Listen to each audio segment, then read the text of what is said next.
Hello, may I take down your number, please? 528321.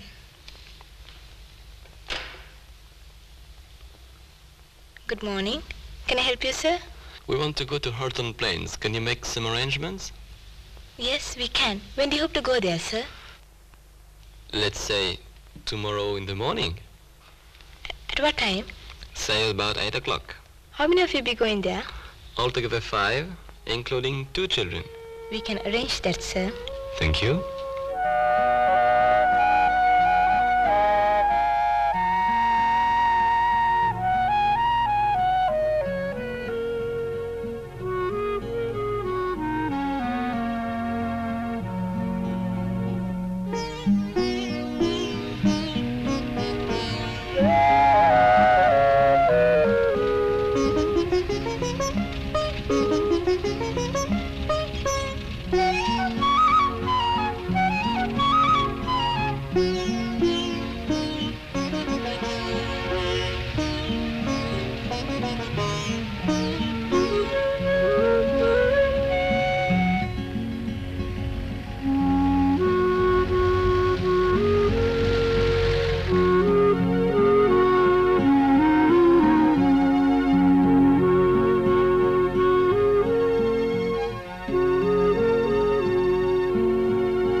In ancient legend, the valleys and the plateaus bounded by Pidurutalagala in the west, Hakgala in the north, Galagamakanda below Horten Plains in the east, and Adams Peak in the south, were known as the Nandana Udyana, the pleasure gardens of Ravana, the king of Lanka.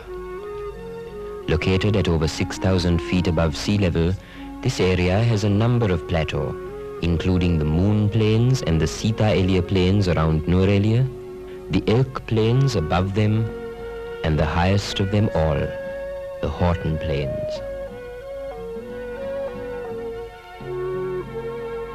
Legend has it that these plains were created by Hanuman, the monkey god, to whom Rama, the hero of the Indian epic the Ramayana, had turned for help.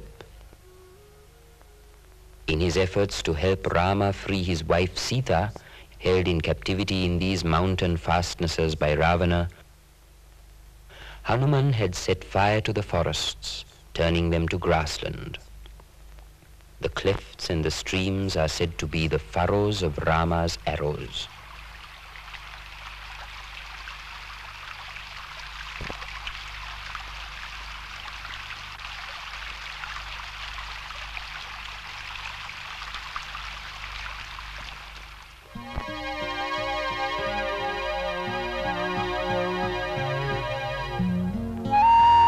Known to the Sinhalese from ancient times as Maha-Elia, or the Great Plains, the Horten Plains, at over 7,200 feet above sea level, are the highest tableland in Sri Lanka.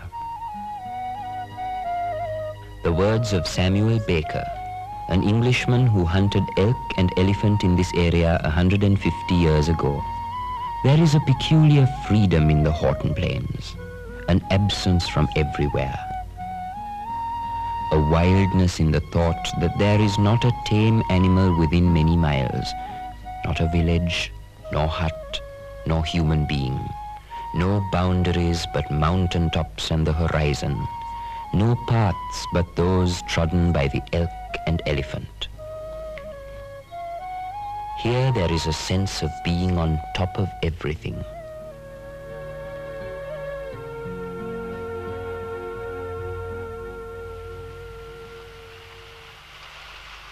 There are man-made roads today, which from time to time enlightened government agents, wildlife enthusiasts, and conservationists have attempted to close or to leave in a state of disrepair to discourage frequent traffic.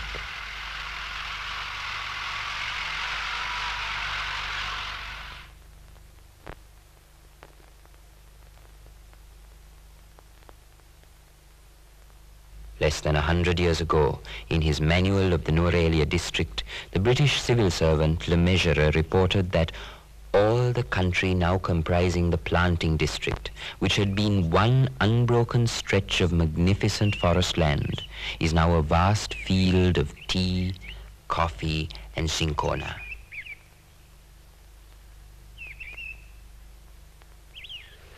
As you approach Horten Plains through any of the 4 routes which have now replaced the paths trodden by the elephant and the elk, you can see the new uses to which this land has been put, sometimes with disastrous effect.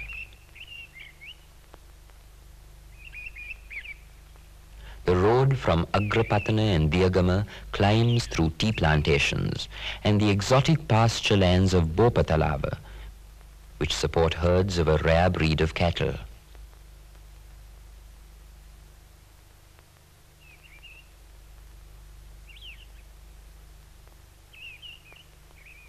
The country through which one drives from Nanuaya through Ambevale is similar, but as on the road from Ohia to Horten Plains, the stretch between Ambevale, Pattipola and Horten Plains was planted with eucalyptus, cypress,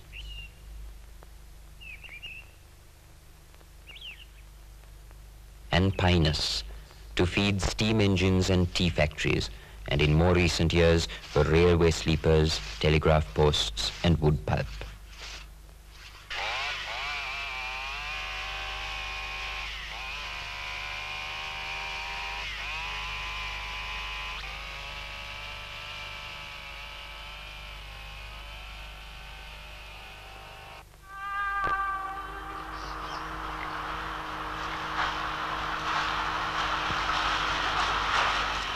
One can reach Ohia by train or by road from Ballymadder.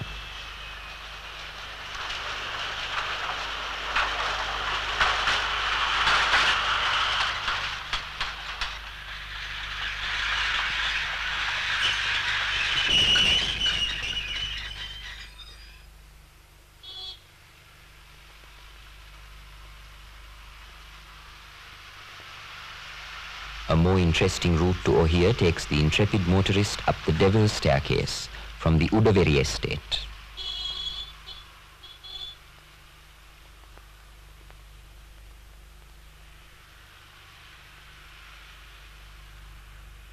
From Ohia, the road ascends 1,000 feet through hillsides covered with wild violets, forget-me-nots, and raspberry. As one emerges at the top of the climb from Ohia to Horten Plains, the road passes through a grove of kina.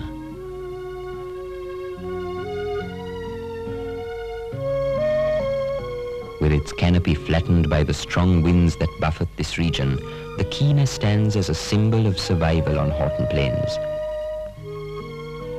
Its gnarled and twisted branches bearded with moss.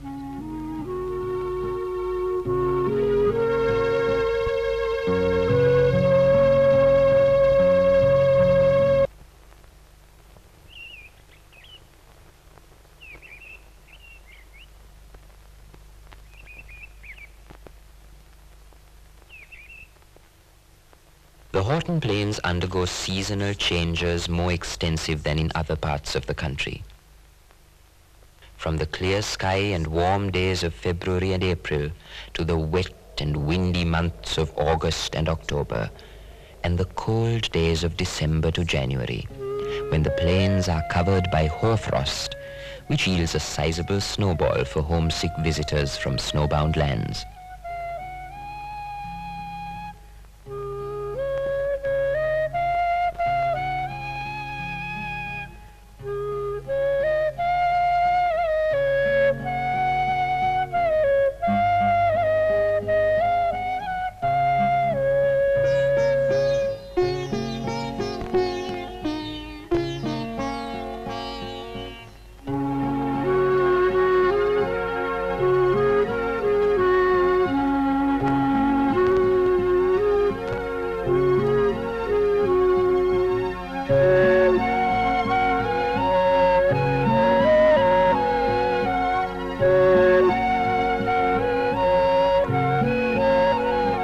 Visitors are able to pick the time of their choosing, but for the game ranger and his assistants and the bungalow keepers, the Horten Plains are their life. in season and out.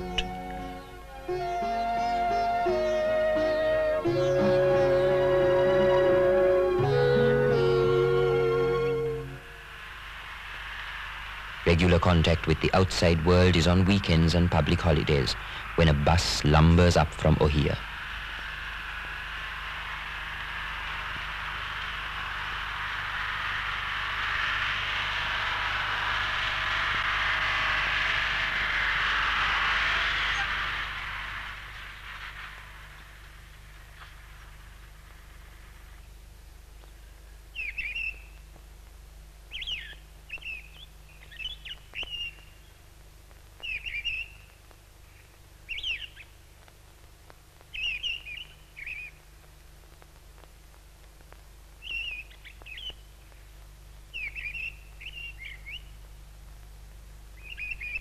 The most difficult and the most inviting route to the plains is on foot through Belihulloya. This bridle path was opened by the Sinhala chief Horten Thenna, the first Adiga in 1835, to enable the colonial governor to climb down from Nuwara to visit him.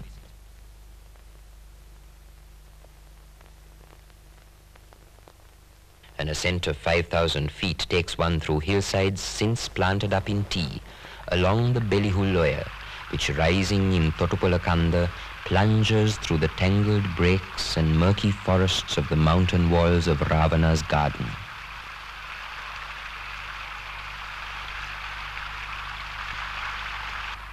On this stream are several pools and waterfalls named by or after Englishmen in colonial times. Among them, the native name is retained by the Galagama Falls,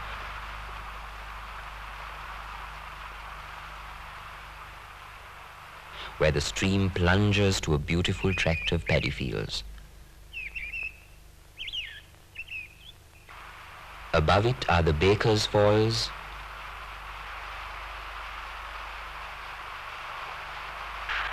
the Gempit Falls, where Thomas Farr once spotted an otter flashing through the shallows,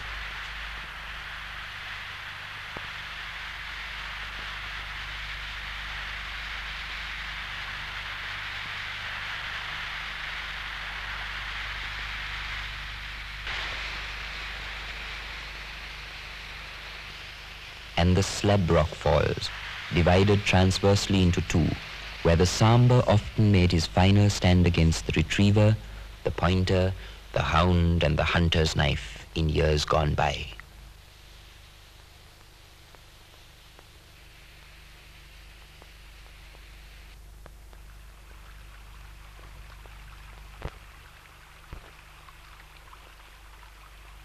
The river is also studded with pools, such as the Diamond Pool and the Governor's Pool, which British planters stocked with brown and rainbow trout 100 years ago.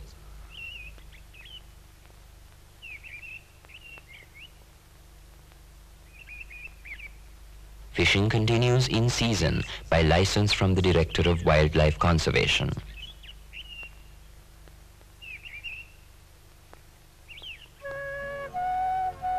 A hunting cottage named after Thomas Farr continues to provide lodging for the overnight visitor.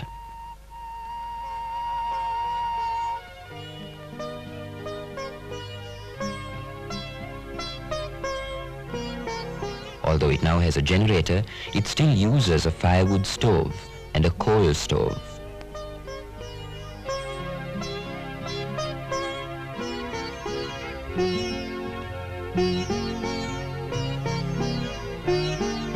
On a cold evening, the visitor can enjoy the luxury of a glass of brandy or a cup of tea beside an open hearth.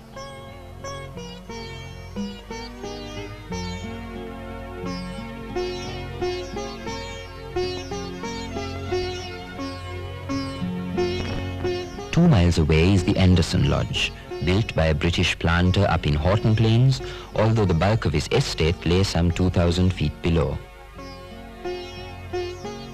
This is a convenient location for observing the bear monkey, which Major Forbes observed as a species of a very large monkey of a dark color, which, when resting on all 4 feet, looked like a Ceylon bear.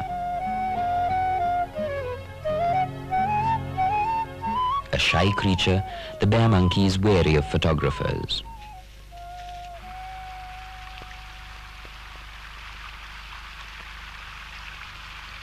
Hard by this lodge are the headwaters of a river which cascades down the Bambarakanda Falls 30 miles away, at the highest waterfall in Sri Lanka.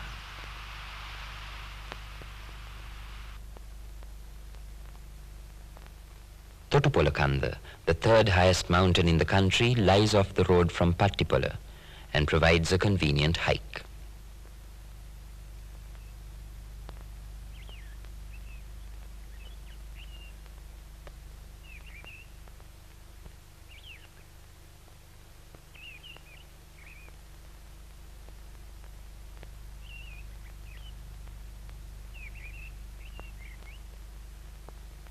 A more strenuous hike of some 7 miles from Farin takes one up Kirigalpotta, the second highest mountain in Sri Lanka.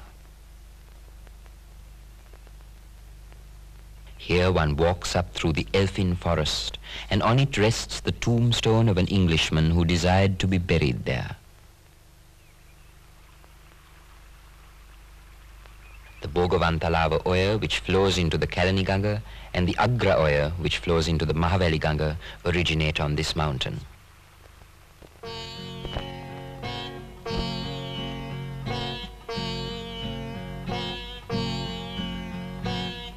For the casual visitor, a walk towards World's End is a must.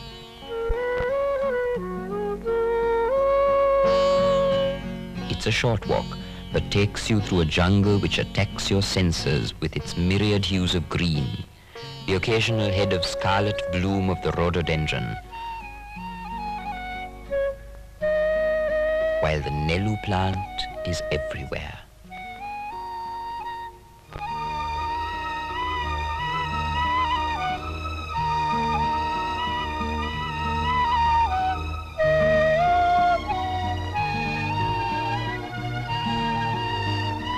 From where the land falls 5,000 feet in a sheer precipice.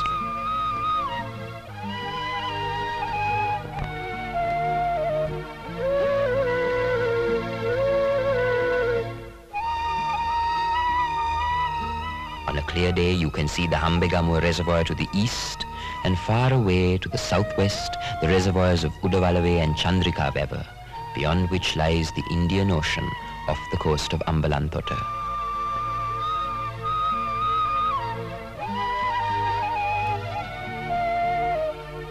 The Nelu flower smells of honey and attracts swarms of bees, and once it flowers, it dies and gives birth to a new plant in its place.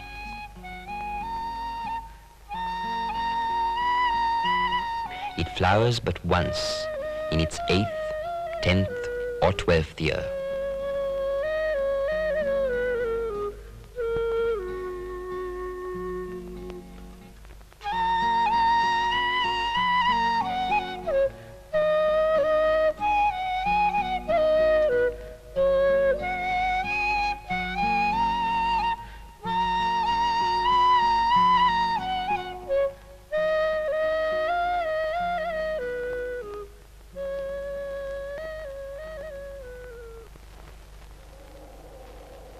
Nearby, the trees are covered by the lichen known as Old Man's Beard.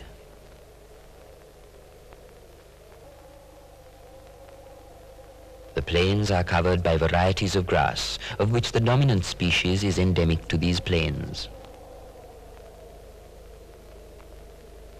The grasslands are dotted with the leathery leaves and the bright red of the asoka flower, and the flower of the Naga Meru Ale, which is said to have aphrodisiac properties. The green and gold of the dwarf bamboo points out the streams which wind through these plains.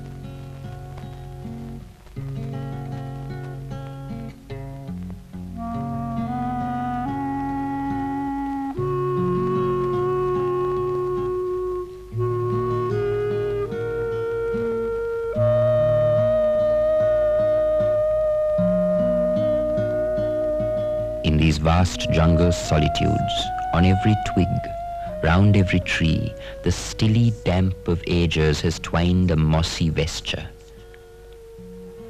from its slender filaments on the young shoots. Slight texture on the smaller branches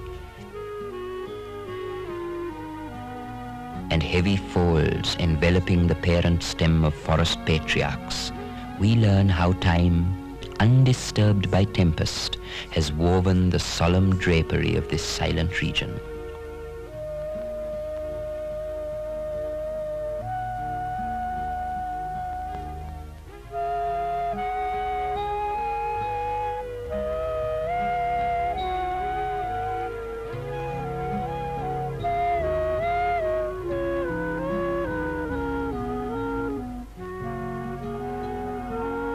Here you might see in season the stag getting ready to shed their velvet. The bright green edges of the grass in the plains show recent and continuous grazing by the sambar.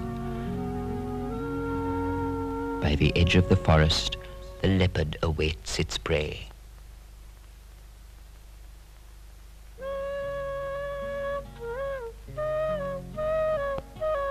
You might come upon coveys of jungle fowl,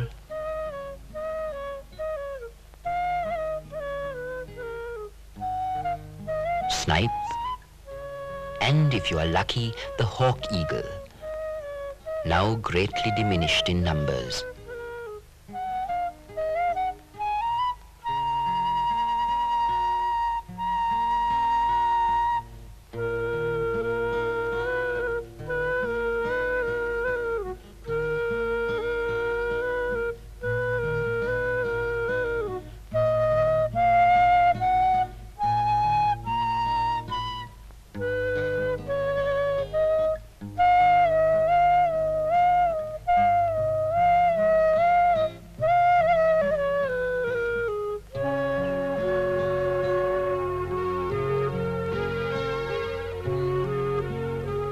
These open patches in the jungle were used as a midday bivouac by the herds of elephant who roamed these plains up to 50 years ago.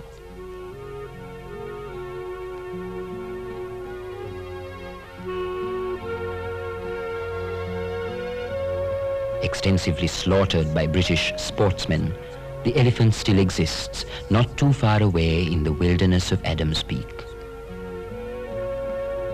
As recently as 30 years ago, it was hoped that they would go back to Horten Plains and re-establish their presence there.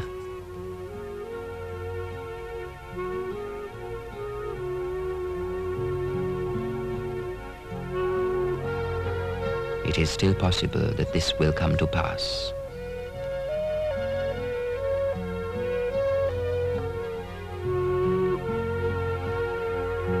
For the young, and the young at heart, hiking in Horten Plains provides an unique experience, and only those handicapped by a vile liver or a guilty conscience would fail to enjoy its delights.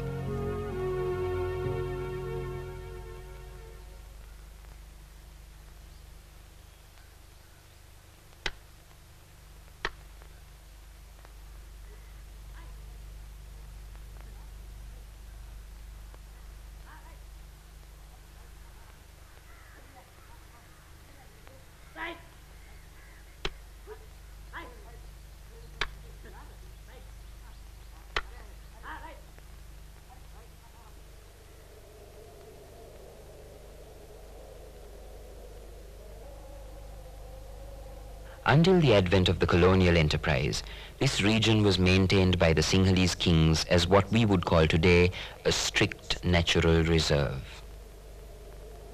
The Sinhalese who lived in the valleys below respected it as a tahanangkale, or a reserved forest.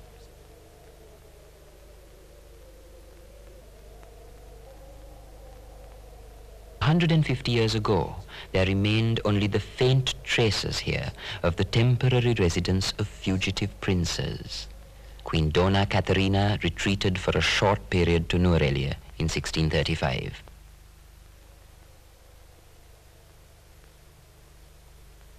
But the forest was not cleared, and its riches were enjoyed via the clear streams that were used for irrigation 100 miles away.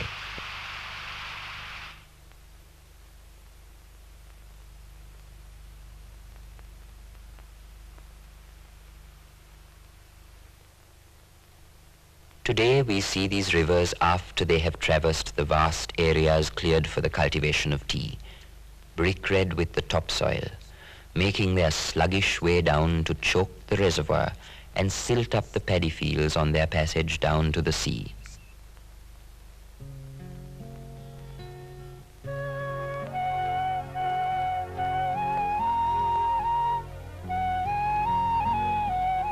But up in Horten Plains, the jungle is still undisturbed.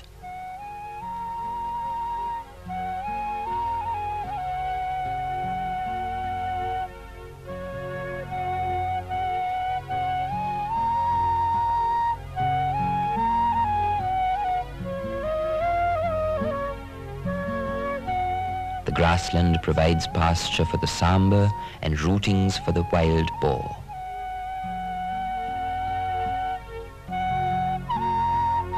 The old man's beard spreads its tentacles, and the streams run clear.